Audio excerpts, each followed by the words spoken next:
Ministër i Bujqësisë, mirë se erdhët në Mani Report.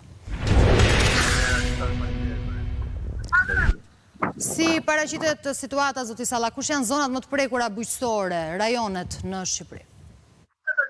Aktualisht jemi në Durrës për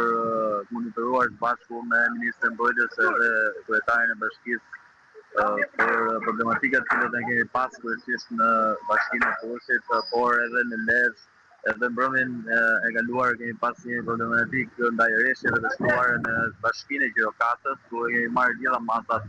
e tura, të cilat edhe siç ne shikojmë ndërhyrje të nevojshme, të cilat me mjetet e bashkisë, por edhe të gjithë bordi pullimit, ku kemi 29 ekskavatorë në dispozicion për gjithë situatën e krijuar dhe rreshjet e shtuara në qarkun e Durrësit, por edhe atë të Lezhës. Jemi bashkë me ekipin e emergjencave civile, bashkinë në terren dhe mjetet e Ministrisë së Bujqësisë dhe në territor apo atje ku ka prekur kryesisht në tokat bujqësore, jemi duke ndërhyrë në disa nga problematikat që janë në argjenatura, por edhe në kanalet e pullues, të cilët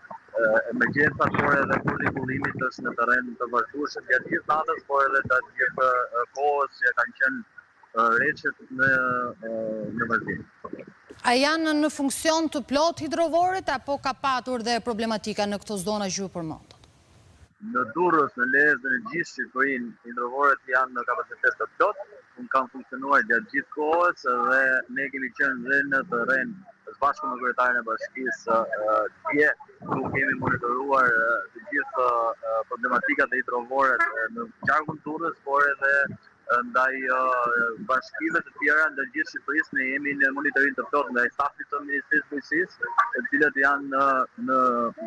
të gjithë kapacitetet të plot për monitorimin e hidrovoret, por edhe jo vetëm hidrovoret, për gjithë situatën e krijuar edhe në evidentimin e përmbytjeve kryesisht në tokat bujqësore, për të evidentuar çdo problematikë që lidhet me femeret dhe shqetësimet të cilët janë në tokat bujqësore, por edhe në gjithë tërësinë e bujqësisë,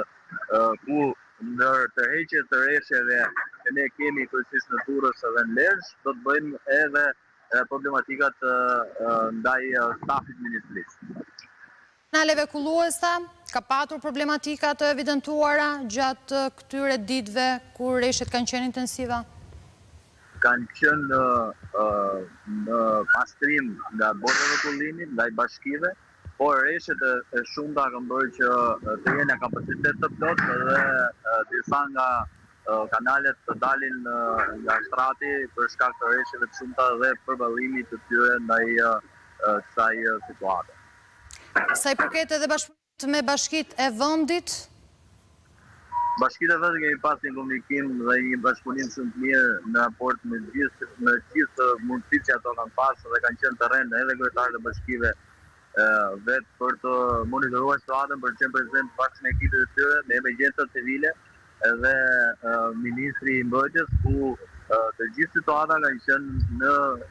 terren me njerëzit,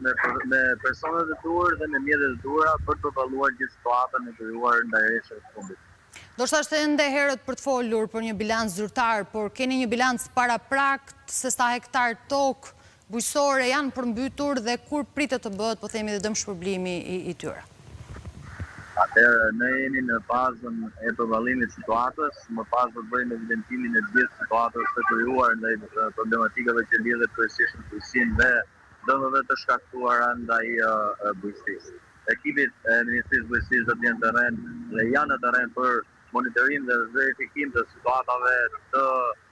për të përballuar këtë situatë që ne kemi, por edhe për mbasi të rriqen ura, do të vazhdojmë me terrenin për të verifikuar gjithë të shqetësimet dhe problemet që kanë lidhur me tokat bujqësore, por edhe me fermerët shqiptar.